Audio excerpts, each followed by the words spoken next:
إلى رئيس مجلس الوزراء العراقي المحترم سيد محمد الشياع السوداني، وكذلك إلى هيئة الحشد الشعبي تحديدا إلى السيد فالح الفياض، أن المجاهد المظلوم في الحشد الشعبي علي محمد من محافظة المثنى ومن مواليد 1999،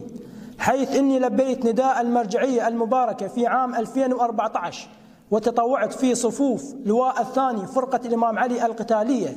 وشاركت جميع المعارك التي خاضها الحشد الشعبي ضد داعش والمجاميع الإرهابية، ولكن للأسف منذ أعوام ولم أستلم مستحقاتي المالية، وإني الوحيد من بين زملائي والآخرين وقعت علي هذه المظلومية. وكنت دائما أراجع القيادة والمسؤولين في فرقة الإمام علي القتالية ومسؤولين في هيئة الحشد الشعبي في بغداد، لكنهم يغلقون الأبواب في وجهي ولا أعرف ما سبب عدم صرف مستحقاتي. واليوم أناشدكم